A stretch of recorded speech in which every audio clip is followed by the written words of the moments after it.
ರಾಜ್ಯ ರಾಜಕೀಯದಲ್ಲಿ ಮಹತ್ವದ ಬೆಳವಣಿಗೆಗಳಾಗ್ತಾ ಇದೆ. ಸಿಎಂ ಸಿದ್ದರಾಮಯ್ಯ ಅವರು ರಾಜೀನಾಮೆ ಕೊಡ್ತಾರೆ ಅನ್ನುವಂತಹ ಚರ್ಚೆ ಸಹ ಈಗ ಹುಟ್ಕೊಂಡಿರುವಂತದ್ದು. ಇದ್ರ ಬಗ್ಗೆ ಮಾತನಾಡೋದಕ್ಕೆ ನಮ್ಮ ಜೊತೆ ಇದೀಗ ಹಿರಿಯ ಶಾಸಕರಾದಂತಹ ಶಿವಲಿಂಗೇಗೌಡರು ಇದ್ದಾರೆ. ಬನ್ನಿ ಮಾತಾಡ್ಸೋಣ. ಸರ್ ನಮಸ್ತೆ. ನಾಳೆ ಸಿಎಂ ಸಿದ್ದರಾಮಯ್ಯ ಅವರು ರಾಜೀನಾಮೆ ಕೊಡ್ತಾರೆ, ಲೋಕಭವನಕ್ಕೆ ತೆರಳಿ ಅನ್ನುವಂತಹ ವಿಚಾರ ಈಗ ಹರಿದಾಡ್ತಾ ಇದೆ. ನೀವೇನ್ ಹೇಳ್ತೀರಿ? ಈಗ ಅವರು ಇವತ್ತು ಹೇಳಿಲ್ಲ, 6-7 ತಿಂಗಳಿಂದ ಪ್ರಸ್ತಾಪ ಏನಿತ್ತು ಅದಕ್ಕೆ ಅವರು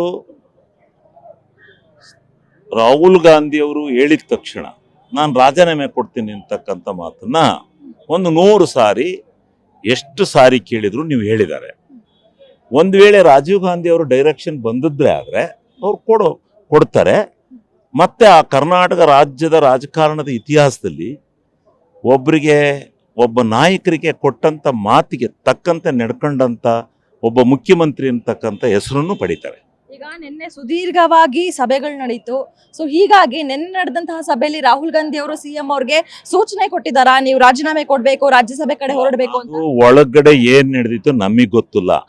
ನಿಮ್ಮ ಮಾಧ್ಯಮದಲ್ಲಿ ನೀವೇ ಅನೌನ್ಸ್ ಮಾಡ್ತಾ ಇದ್ದೀರಲ್ಲ, ಹಿಂಗಾಗೋಗಿದೆ, ರಾಹುಲ್ ಗಾಂಧಿ ಅವ್ರು ಮಾತು ಕೊಟ್ಟಾರೆ, ಅದರಿಂದ ಅವ್ರು ರಾಜೀನಾಮೆ ಕೊಡ್ತಾರೆ ಅಂತ ನೀವೇ ಅನೌನ್ಸ್ ಮಾಡ್ತಾ ಇರೋದು. ಮಾಧ್ಯಮಗಳಲ್ಲಿ ಅನೌನ್ಸ್ ಮಾಡೋದು ಬೇರೆ, ನೀವು ಹಿರಿಯ ಶಾಸಕರು, ನಿಮ್ಮ ಗಮನಕ್ಕೂ ಸಹ ಬಂದಿರುತ್ತೆ. ಡೆಲ್ಲಿ ಇಲ್ಲಿದ್ದೆ, ನಾನು ಬೆಂಗಳೂರಲ್ಲಿ. ಡೆಲ್ಲಿಲಿ ನಡೆದದ್ದು ನನಗೆ ಹೆಂಗ್ ಗೊತ್ತಾಗುತ್ತೆ? ಅಲ್ಲಿ ಪಕ್ಷದ ವರಿಷ್ಠರು ಬಂದು ಅನೌನ್ಸ್ ಮಾಡಿಲ್ಲ, ಪಕ್ಷದ ವರಿಷ್ಠರು ಬಂದು ಅದು ಚರ್ಚೆ ಆಗ್ಲಿಲ್ಲ ಅಂತ ಹೇಳಿದ್ದಾರೆ.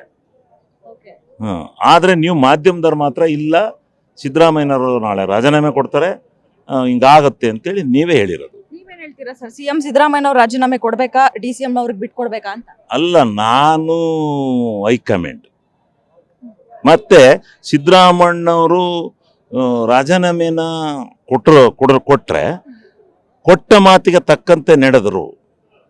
ರಾಹುಲ್ ಗಾಂಧಿ ಹೇಳಿದ ತಕ್ಷಣ ನಾನು ಬಿಟ್ಕೊಡ್ತೀನಿ ಮುಖ್ಯಮಂತ್ರಿಗಿರಿನ ಅಂತ ಹೇಳಿದಂತ ನಾಯಕರು ಈಗ ರಾಹುಲ್ ಗಾಂಧಿ ಅವರು ಹೇಳಿದ್ರೆ ಬಿಟ್ಕೊಟ್ರೆ ಕರ್ನಾಟಕ ರಾಜ್ಯದ ಇತಿಹಾಸದಲ್ಲಿ ಉಳಿತಾರೆ.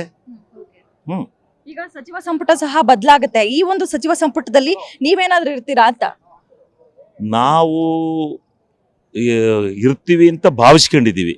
ಹೋದ್ ಸಾರಿನೇ ಮಿಸ್ ಆಗಿದೆ, ಈ ಸಾರಿ ಕೊಡ್ಬೋದು ಅಂತೇಳಿ ಭಾವಿಸಿದೆ. ನಮ್ಮ ಜಿಲ್ಲೆನಲ್ಲಿ ನಾನು ಒಬ್ಬನೇ ಶಾಸಕ ಇರೋನು, ಹಾಸನ ಜಿಲ್ಲೆ, ಅದನ್ನು ಪರಿಗಣಿಸಿ ಕೊಡ್ತಾರೆ ಅಂತೇಳಿ ಭಾವಿಸ್ಕೊಂಡಿದ್ದೆ. ಭರವಸೆ ಯಾವ ನಾಯಕರು ಕೊಟ್ಟಿದ್ದಾರೆ ಅಂತ? ಯಾರಿಗೆ? ನನಗೆ 3 ಜನ ನಾಯಕರು ಕೊಟ್ಟು ನನ್ನ ಪಾರ್ಟಿ ಕರ್ಕೊಂಡು, ಸುರ್ಜೇವಾಲಾ ಅವರು ಇದ್ರು, ಸಿದ್ದರಾಮಣ್ಣವ್ರು ಇದ್ರು, DK ಶಿವಕುಮಾರ್ ಅವರು ಇದ್ರು.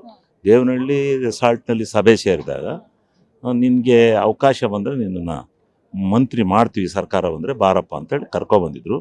ಕಳೆದ ಸಾರಿ ಕೊಡೋಕ್ಕಾಗಲಿಲ್ಲ, ಏನೋ ಅನಿವಾರ್ಯ, ಈ ಸಾರಿ ಕೊಡ್ತೀವಿ ಅಂತ ಭರವಸೆ ನೀಡಿದ್ದಾರೆ. ನೋಡೋಣ, ಕಾದ್ ನೋಡೋಣ.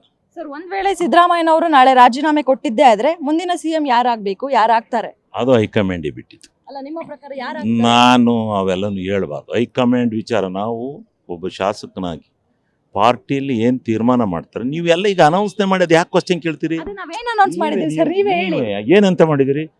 DK ಶಿವಕುಮಾರ್ ಅವರು ನಾಳೆ ನಾಡಿದ್ದು ಪ್ರಮಾಣ ಅಂತ ಹಾಕ್ತಿರಿ, ಎಲ್ಲ ಹಾಕಿ ಐತೆ, ಮತ್ತೆ ಯಾಕೆ ಕ್ವಶನ್ ಮಾಡಿ ನಮ್ಮ ಹತ್ರಳಿಂದ ಬಾಯ್ಬಿಡಿಸ್ತೀರಿ? ಹಾಗಾದ್ರೆ DK ಶಿವಕುಮಾರ್ ಅವರೇ ನಾಳೆ ಪ್ರಮಾಣ ವಚನ ಸ್ವೀಕರಿಸ್ತಾರೆ ನಾಡಿದ್ದು. ನಮಗೆ ಕ್ರಾಸ್ ಮಾಡಬೇಡಿ, ಗೊತ್ತಾಯ್ತಾ?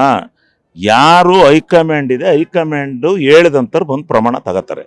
ನೀವ್ ಹೇಳಿದ್ರಲ್ಲ ಹೈಕಮಾಂಡ್ ಅವ್ರಿಗೆ ಗ್ರೀನ್ ಸಿಗ್ನಲ್ ಕೊಟ್ಟಾಯ್ತು ಅಂತ, ಅವರ ಪ್ರಮಾಣ ವಚನ ತಗೋತಾರೆ. ಯಾರೇ ಪ್ರಮಾಣ ವಚನ ತಗೊಂಡ್ರು ಸಹ, ಯಾರೇ CM ಆದ್ರೂ ಸಹ ಅವ್ರ ಸಂಪುಟದಲ್ಲಿ ಶಿವಲಿಂಗೇಗೌಡರು ಇರ್ತಾರೆ. ಅದನ್ನ ಕಾದ್ ನೋಡೋಣ. ಸುಮ್ಮನೆ ನಾವೇ ಹೈಕಮಾಂಡ್, ಪಕ್ಷ ಇದೆ, ಹೈಕಮಾಂಡ್ ಇದೆ, ವರಿಷ್ಠರಿದ್ದಾರೆ, ಎಲ್ಲ ನಾಯಕರುಗಳಿದ್ದಾರೆ. ಅವರೆಲ್ಲ DK ಶಿವಕುಮಾರ್ ಅವರು ನನಗೆ ಭರವಸೆ ಕೊಟ್ಟಿದ್ರು ಅಂತ ನಾನು ಹೇಳಿದೆ. ಈಗೆಲ್ಲ ಹೇಳಿರೋದು 100 ಸಾರಿ ಹೇಳಿದ್ದೀನಿ, ಕೊಟ್ಟಿದ್ರು ಅಂತ ಹೇಳಿದ್ದೀನಿ. ಅವರು ಅದಕ್ಕೆ ಭದ್ರಾಗೆ ಇದ್ದಾರೆ. ನೀನ್ ಮಂತ್ರಿ ಮಾಡ್ಬೇಕಾಯ್ತು ಅಂತ ಇದ್ದಾರೆ. ಅಂದ್ರೆ ಇವಾಗ ನೀವು ಮಂತ್ರಿ ಆಗ್ತೀರಾ? ಅದು ಅವ್ರಿಗೆ ಬಿಟ್ಟಿದ್ದು. ಅದು ನನ್ನ ಅವರ ಪರಮಾಧಿಕಾರ. ಅದು ನಾವು ಮುಖ್ಯಮಂತ್ರಿಗಳ ಪರಮಾಧಿಕಾರ. ಒಟ್ಟಲ್ಲಿ ಯಾರೇ CM ಆದ್ರೂ ಸಹ ನಾನು ಅವರ ಸಂಪುಟದಲ್ಲಿ ಇರ್ತೇನೆ ಅನ್ನುವಂತಹ ಭರವಸೆಯನ್ನ ಇದೀಗ ಶಿವಲಿಂಗೇಗೌಡರು ಇಟ್ಕೊಂಡಿದ್ದಾರೆ.